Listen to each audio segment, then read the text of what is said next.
தலைநகர் டெல்லியில் 11,000 கோடி ரூபாய் மதிப்பிலான சாலை திட்டங்களை திறந்து வைத்த பிரதமர் மோடி துவாரகா விரைவு சாலை மற்றும் நகர்ப்புற விரிவாக்க சாலை ஆகிய திட்டங்களில் பணி செய்த கட்டுமான பணியாளர்களுடனும் உரையாடி மகிழ்ச்சி.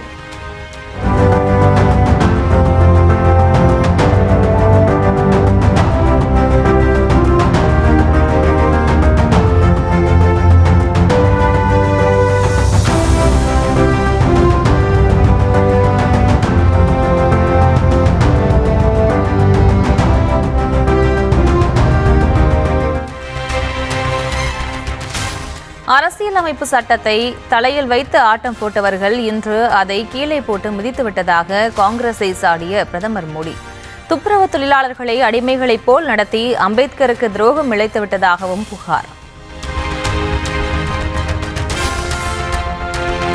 வாக்கு திருட்டுக்கு எதிரான போராட்டத்தை மக்கள் இயக்கமாக மாற்றும் வகையில் பீகாரில் பேரணியை தொடங்கினார் ராகுல் காந்தி. லாலு பிரசாத் யாதவ், மல்லிகார்ஜுன கார்கே ஆகியோர் தேசிய கொடியை அசைத்து வைத்து தொடங்கி வைத்தனர்.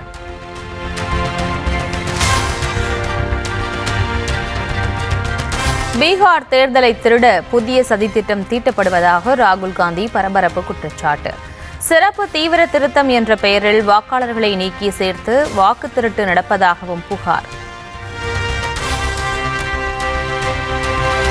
ராகுல் காந்தியின் வாக்கு திருட்டு புகார் அடிப்படை ஆதாரமற்றது என திட்டவட்டமாக தெரிவித்த தேர்தல் ஆணையம், அரசியல் கட்சிகளுக்கிடையே தாங்கள் எந்த பாரபட்சமும் பார்த்தது கிடையாது எனவும் தேர்தல் ஆணையர்கள் விளக்கம்.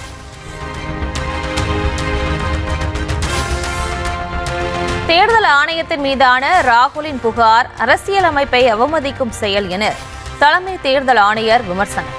வாக்காளர்கள் அரசியல் நோக்கத்திற்காக குறிவைக்கப்படுவதாகவும் அவர்களுடன் தாங்கள் நிற்பதாகவும் விளக்கம்.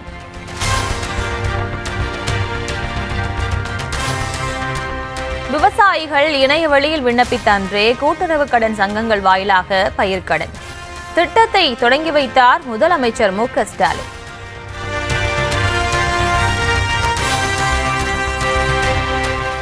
எதிர்க்கட்சிகளை விட இழிவான அரசியலை செய்து வருவதாக ஆளுநர் மீது முதலமைச்சர் குற்றச்சாட்டு.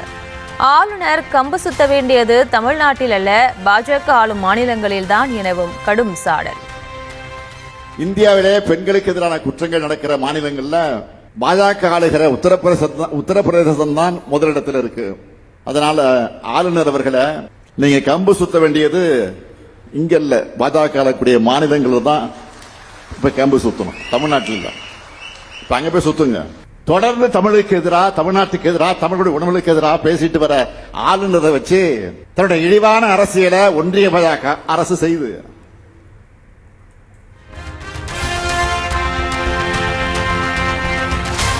தமிழ்நாடு அரசுக்கு எதிராக வதந்தியை பரப்பும் விஷமிகளில் முதன்மையானவர் ஆளுநர் தான் என முதலமைச்சர் காட்டும். ஆர்.என். ரவியே ஆளுநராக நீடித்தால்தான் நம் மொழி உணர்வு தீ அணையாமல் பாதுகாக்கப்படும் எனவும் வஞ்ச புகழ்ச்சி. அவர் தொடர்ந்து தமிழ்நாட்டில் இருக்கணும், அவர் இருக்கிறது தான் நமக்கு நல்லதுன்னு நான் ஆரம்பத்திலிருந்தே நானும் சொல்லிட்டு வரேன். ஏன்னா நமக்குள்ள இருக்கிற மொழி உணர்வை, இன உணர்வை, திராவிட இயக்க கொள்கை உணர்வை பட்டு போகாம விடாம, கொள்கை நெருப்பு அணையாம பாத்துக்கிறதுக்கு வேலையை ஆளுநர் சிறப்பா செஞ்சுக்கிட்டு இருக்காரு. அவர் பேசட்டும், நான் அதை பத்தி கவலைப்படல.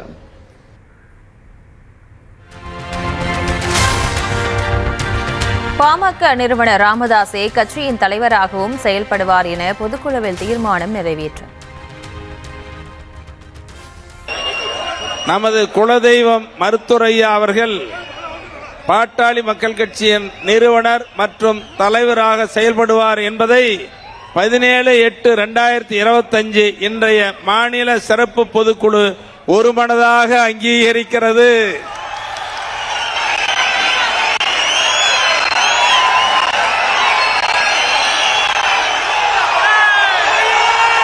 தொண்டர்களின் பெரும் ஆரவாரத்தை கண்டு நெகிழ்ச்சியடைந்த ராமதாஸ் எழுந்து நின்று கைகூப்பி நன்றி தெரிவித்து உற்சாகம்.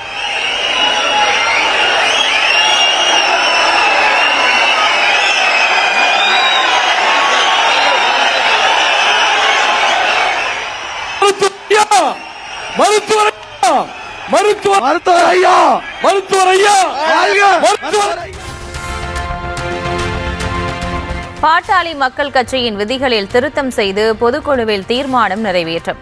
நிறுவனர் ராமதாஸ் ஒப்புதலோடும் அவர் முன்னிலையில் மட்டுமே இனி பாமக பொதுக்குழுவை கூட்ட முடியும் என விதி எண் 13 திருத்தம்.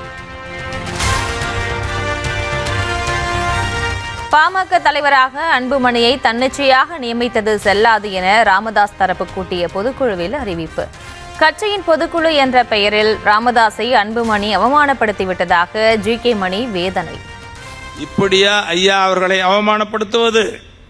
இதற்கு காலியாக போடப்பட்டுள்ள நாற்காலியில் மருத்துரையா அவர்கள் படம் வைத்து அதற்கு மாலை அணிவித்து ஊதுபத்தி கற்பூரம் கொளுத்தியது போன்ற இது மன்னிக்க முடியாத குற்ற நடவடிக்கை என்றும், இது மருத்துரையா அவர்களுக்கே இப்படியா என்று மிகுந்த வேதனையோடு பொதுமக்கள் பேசும்படி நடந்து கொண்டது. மருத்துவர் அன்புமணி அவர்களால் அப்பொறுப்புகளில் அவர்களே தொடர்வார்கள் என்ற அறிவிப்பும் எந்த வகையிலும் செல்லாது, செல்லத்தக்கது அல்ல என்பது.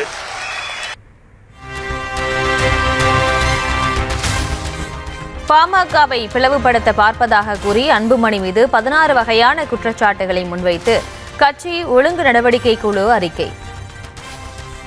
எதிராக பேசியது, பனையூரில் புதிய கட்சி அலுவலகம் துவங்கியுள்ளேன், அங்கே வாருங்கள், அதற்குரிய கைபேசி எண்ணை குறித்துக் கொள்ளுங்கள் என்று கைபேசி எண் கொடுத்ததும், இது போன்ற செயல்கள் கட்சியை அன்றே பிளவுபடுத்துவதும் குழப்பத்தை ஏற்படுத்துவதும் போன்ற தலைமைக்கு கட்டுப்படாத செயலாகவே இந்த ஒழுங்கு நடவடிக்கை குழு கருதுகிறது.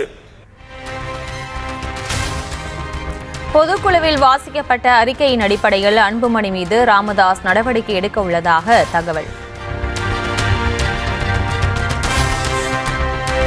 அன்புமணிக்கு எதிராக அவரது மகள் பெயரில் உள்ள அரங்கில் பாமக போட்டி பொதுக்குழு கூட்டம்.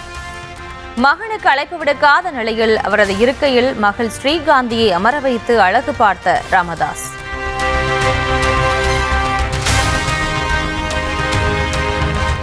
இது காசுக்காக சேர்ந்த கூட்டம் அல்ல, தானா சேர்ந்த கூட்டம் என பாமக நிறுவனர் ராமதாஸ் பெருமிதம். பாமகவின் நிகழ்காலம் எதிர்காலம் அனைத்துமே தொண்டர்கள்தான் எனவும் உருக்கம்.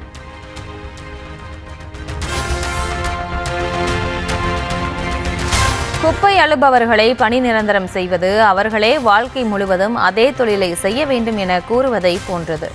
தூய்மை பணியாளர்களை அந்த தொழிலை விட்டு வெளியே கொண்டு வருவதே சமூக நீதி என்றும் திருமாவளவன் பேச்சு.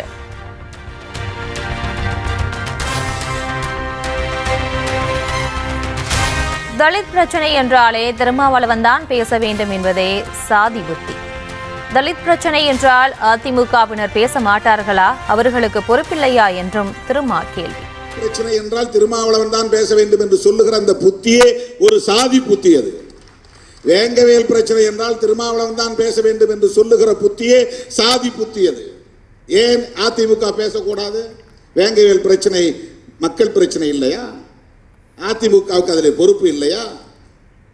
வேற கட்சிகள் பேசக்கூடாதா? எல்லோரும் பேச வேண்டுமா இல்லையா?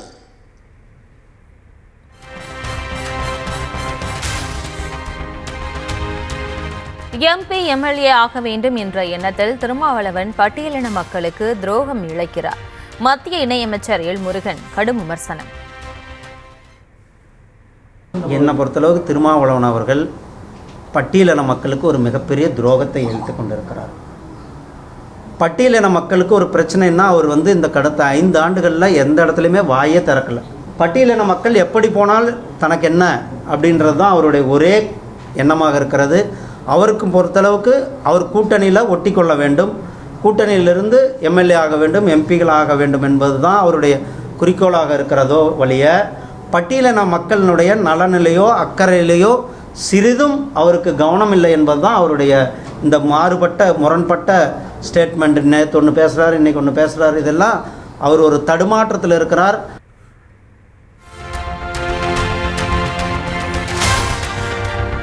விசிக தலைவர் திருமாவளவன் தடுமாற்றத்தில் இருப்பதாக எல் முருகன் சாடல்.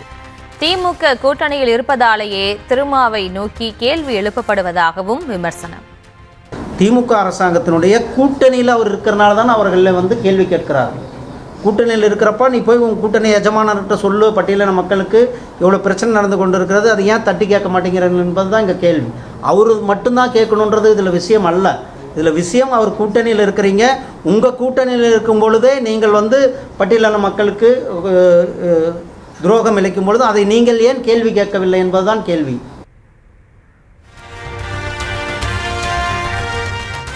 மருத்துவ சிகிச்சையில் இருந்து வந்த விசிக தலைவர் திருமாவளவனின் சிற்றன்னை செல்லம்மாள் காலமானார். பிறந்த நாள் வாழ்த்துக்களை தெரிவிக்க அழைத்த போது சிற்றன்னையின் மறைவு குறித்து தெரிய வந்ததும் கண்கள் கலங்கியதாக முதலமைச்சர் மு.க. ஸ்டாலின் இரங்கல் பதிவு.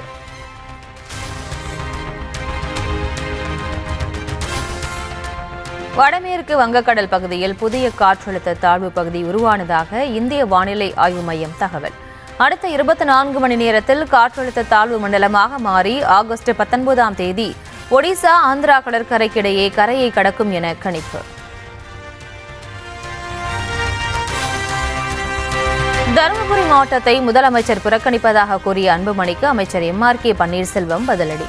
தருமபுரியை புறக்கணித்திருந்தால் நாடாளுமன்ற தேர்தலில் 100க்கு 100 வெற்றி எப்படி கிடைத்திருக்கும் என கேள்வி.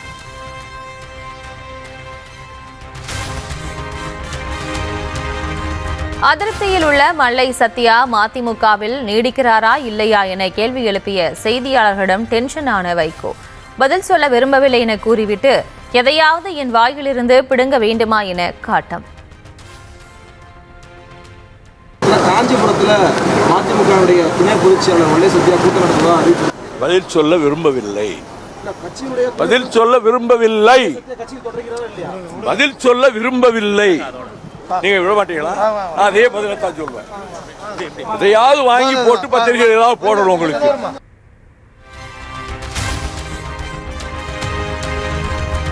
தாவேக மாநாட்டால் திமுகவுக்கு எந்த பாதிப்பும் கிடையாது என அமைச்சர் ரகுபதி திட்டவட்டம். எந்த தாக்கத்தையும் யாரும் ஏற்படுத்த முடியாது. தமிழ்நாட்டிலே திராவிட மாடல் ஆட்சியினுடைய 2ஆம் பாகம் தொடரும், 3ஆம் பாகமும் தொடரும். அது பொன்னியின் செல்வனைப் போல தொடர்ந்து நடந்து கொண்டே இருக்கும். சென்னை அடுத்த அம்பத்தூர் கருக்கு பிரதான சாலையில் ஏற்பட்ட ராட்சத பள்ளம். இருசக்கர வாகனம் ஒன்றும் லோடு வேன் ஒன்றும் சிக்கிக் கொண்டதால் பரபரப்பு.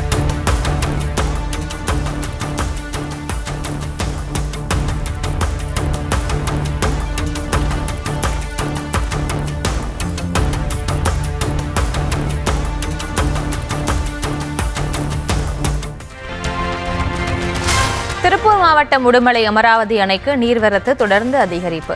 நீர்பிடிப்பு பகுதியான சின்னாற்றில் வெள்ளப்பெருக்கு ஏற்பட்டதால் உபரி நீர் வெளியேற்றம். சட்டம், விதிகள் மற்றும் ஒழுங்குமுறைகளின்படி வாக்காளர் பட்டியல் மிகவும் வெளிப்படைத்தன்மையுடன் தயாரிப்பு. வாக்காளர் பட்டியல் தயாரிப்பு பணிகளில் அரசியல் கட்சிகளின் பங்களிப்பு இருக்கும் எனவும் தேர்தல் ஆணையம் விளக்கம்.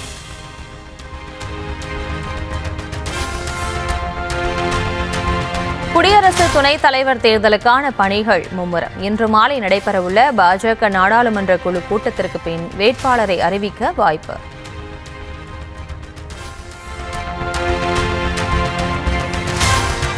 இந்திய பெருங்கடலில் ஆதிக்கம் செலுத்த தொடர்ந்து முயன்று வரும் பாகிஸ்தான் கடற்படை சீனாவிடமிருந்து 3வது கட்டமாக 8 ஹேங்கர் வகை நீர்மூழ்கி கப்பலை கொள்முதல் செய்து நிலைநிறுத்த.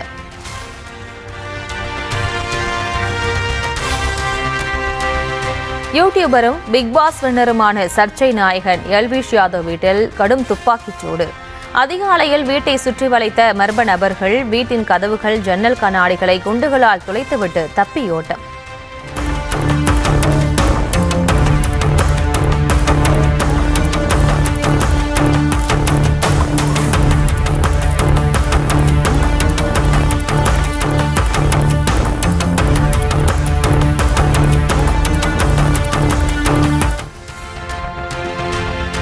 ஜம்மு காஷ்மீரில் மேகவெடிப்பால் ஏற்பட்ட நிலச்சரிவில் சிக்கி மாயமானவர்களை தேடும் பணி தீவிரம். காணாமல் போனவர்கள் உயிருடன் இருக்கிறார்களா இல்லையா என கேட்டு முதலமைச்சர் உமர் அப்துல்லாவை முற்றுகையிட்டு மக்கள் வாக்குவாதம். आर्मी काम कर रही है, पुलिस काम कर रही है, एमएलए आ रहा है, एक एमएलए पर 10-10 बार मिनिस्टर को लेके आ रहा है ऊपर।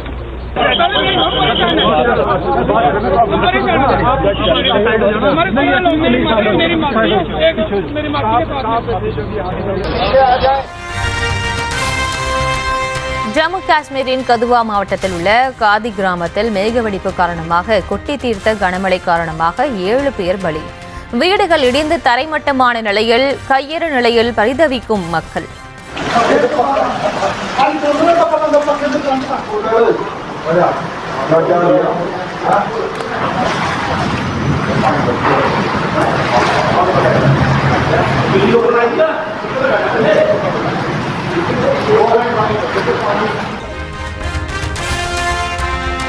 ரஷ்ய அதிபர் புதின், உக்ரைன் அதிபர் ஜெலன்ஸ்கி ஆகியோருடன் முத்தரப்பு பேச்சுவார்த்தைக்கு ஏற்பாடு செய்ய ட்ரம்ப் ஆர்வம். நாளை ஜெலன்ஸ்கியுடன் பேச்சுவார்த்தை நடத்திய பின் அதிகாரப்பூர்வ அறிவிப்பு வெளியாகும் என தகவல். சீனாவின் கான்சு மாகாணத்தில் கொட்டி தீர்த்த கனமழையால் கடும் வெள்ளப்பெருக்கு. மழை வெள்ள பாதிப்பில் 8 பேர் உயிரிழந்த நிலையில் மாயமானவர்களை தேடும் பணி தீவிரம்.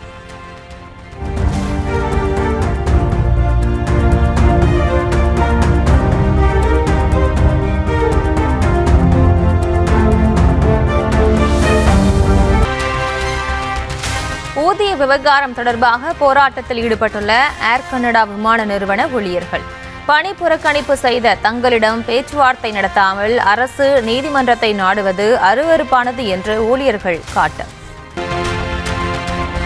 தொடர் விடுமுறையால் செந்தூர் முருகனை காண குவிந்த பக்தர் கூட்டம். அனைத்து வகையான தரிசன வரிசைகளிலும் மக்கள் அலைமோதும் நிலையில் நீண்ட நேரம் காத்திருந்து சாமி தரிசனம்.